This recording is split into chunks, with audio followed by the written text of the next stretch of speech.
A ver, a esta hora de la mañana estamos molestando a Carlos Adrancén, economista, decano de diversas facultades de economía en diversas universidades, catedrático universitario, pero es economista de profesión, Carlos Adrancén. Entonces lo molesto para que me explique por qué el dólar está costando lo que está costando y cómo es eso de que Frank, si me lo puede explicar, pues misión de diversos ministros para ver qué hacen con el precio del dólar y si todo eso va a impedir que el dólar suba o baje por si se queda el señor Velarde en el BCR. Esas tres variables le ruego al profe Carlos Adrancén me las explique con paciencia y con salivita. Carlos, buenos días. Muy buenos días. En primer lugar, Philip, te permito que me dejes la licencia de decir que soy profesor de la UPC, decano de la Facultad de Economía. Okay. He sido de otras, pero soy de la UPC hace un buen tiempo y quería enfatizarlo. En segundo lugar, hay fuertes presiones al alza del tipo de cambio por el ruido político, por las barbaridades que se están planteando, porque se quiere hacer un retroceso constitucional hacia 1979, esa constitución espuria de corte velasquista, que trajo tanta pobreza y que dejó a 2/3 de los peruanos en la pobreza. Todo eso afecta a la imagen del país y la gente se pone nerviosa. Cada vez que habla un personaje irresponsablemente, genera desconfianza. En este punto, el Banco Central ha tenido una performance, diría yo, eso es muy crítico del Banco Central muchas veces, muy destacada. Para colmo de todo esto, los precios de exportación han subido de manera impensable en las últimas semanas. Ha subido muchísimo. O sea que no sé si tenemos suerte o mala suerte, pero tenemos precios mucho más altos de los que nadie ha podido proyectar. A pesar de eso, cada vez que alguien habla, el nerviosismo cunde y el Banco Central tiene que manejar esto. Lo de invitar a los ministros es la de toda la vida. Hay la crisis internacional, se invitaba a los porteros, se invitaban a las reuniones. Cuando la lección que un televidente o radioescucha de tu programa tiene que tener muy clara es que el tipo de cambio nominal, ese que afecta a la gente, es un fenómeno monetario.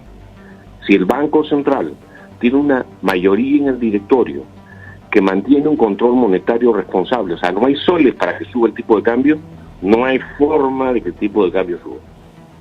Y hasta ahora ha subido el dólar bastante porque la economía se ha comprimido, Sagasti fue pésimo, hay que decirlo claramente, lo mismo que Vizcarra, la economía se ha hundido.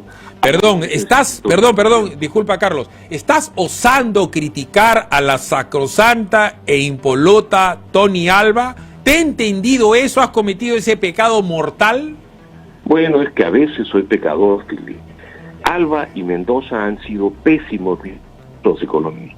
Han superado en indicadores con creces a ojitos lindos en la época del segundo gobierno de Alan García, Vázquez Bazán.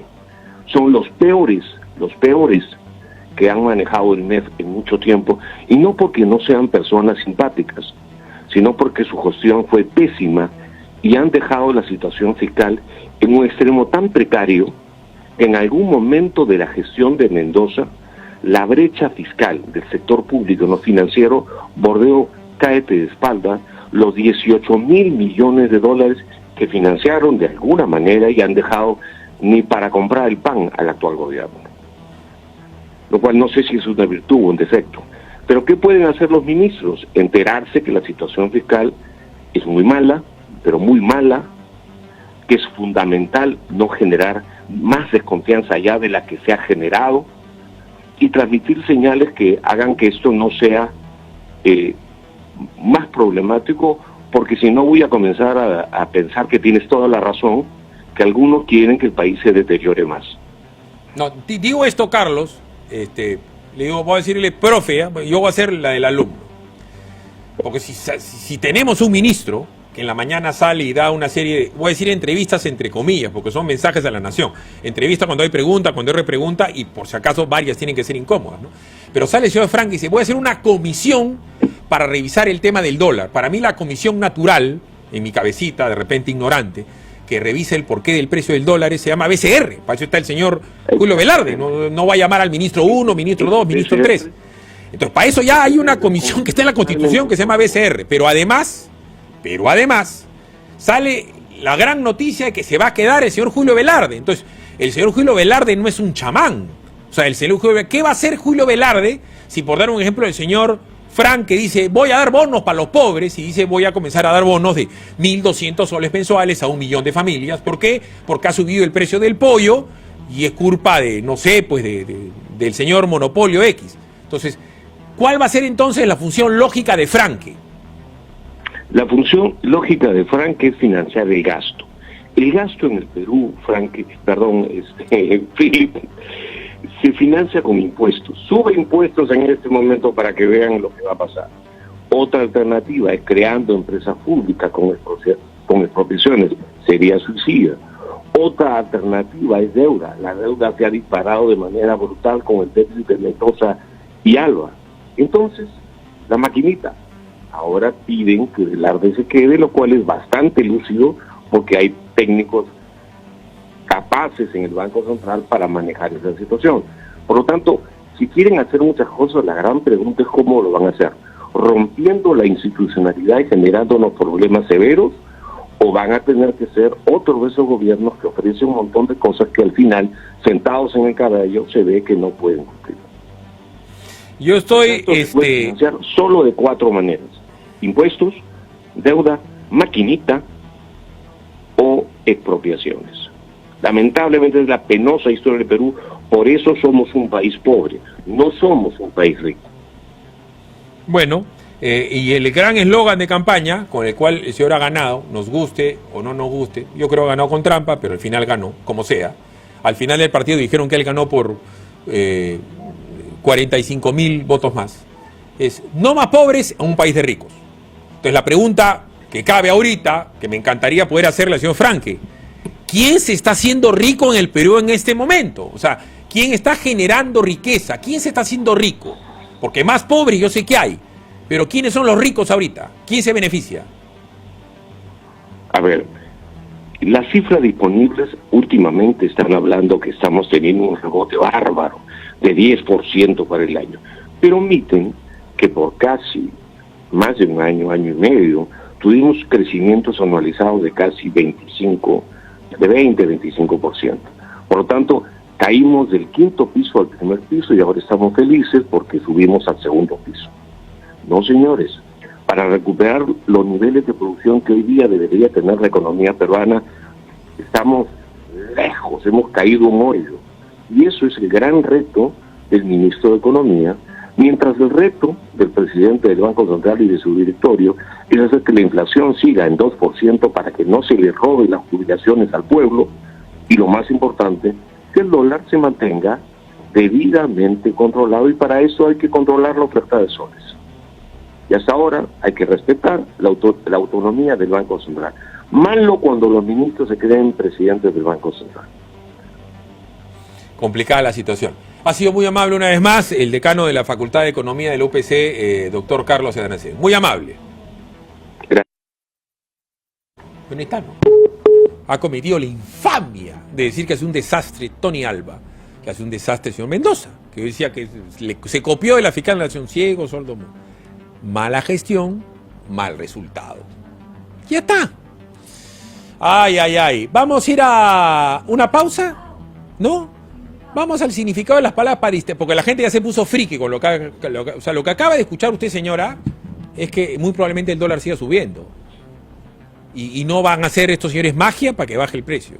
La situación es complicada, los negocios no están andando. Yo ayer conversaba con una persona que tenía varias propiedades. ¿Qué hago?, me decía.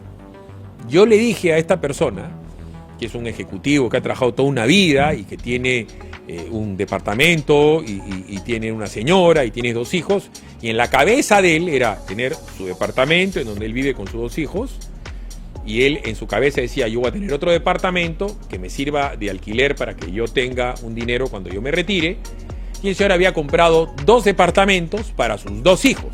Es algo muy normal, muy peruano, ¿no? El sueño de tu casa propia ya lo tienes, quieres invertir en un depita para que lo puedas alquilar, ir viviendo tú cuando te retires, y el día que te mueras, porque todo el mundo va a morir, le va a dejar a sus hijos un depa para cada uno, y el señor cumplió porque ahora se dedica a pagarle la universidad a sus hijos. Es lo normal, es lo natural. ¿Cuál es el problema?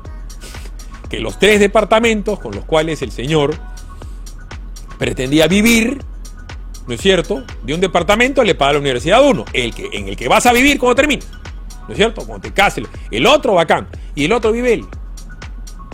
Sus departamentos valen menos y no le dan, pues, porque le han deshabitado los departamentos. ¿Qué cosa puedo hacer? Y yo le decía, la verdad es que es bien complicado que esos departamentos que tú has comprado te los alquilen en los próximos meses. Pero mis hijos siguen en la universidad. Y además yo le compré carro a mis hijos y tengo que pagar el carro a mis hijos. Estás en un problema, le dije. Entonces, para no malograrnos la tarde, yo le di el teléfono de Mac. Le dije, yo te sugiero que tú te sientes con Moisés Ackerman, que sabe. Y vas a tener que comentarle algo más que el simple hecho de tener 3 departamentos vacíos, porque hay uno que se lo van a devolver ahorita, porque la gente no le puede pagar y es mejor tener un inquilino serio que te dice no puedo, a uno que se queda y no te paga. Se ha tenido la suerte de tener los inquilinos serios, de hecho no puedo pagar, porque está en dólares, no tengo cómo. Entonces el señor, su realidad es que tiene 3 departamentos muy lindos, muy bonitos, vacíos. Y sus hijos siguen comiendo, y entonces se ha generado un problema porque es una persona que ha cumplido 62 años. Repito, si tú tienes que tomar decisiones como la de este amigo mío, que son serias, hazme caso, consulta. Si necesitas vender un inmueble o terreno, Mac es tu solución. Mac vende. Mac tiene 35 años de trayectoria inagualada en ventas. Mac vende tu inmueble residencial, comercial o industrial al precio del mercado. Mac te brinda un altísimo nivel de asesoramiento para que concretes tu venta.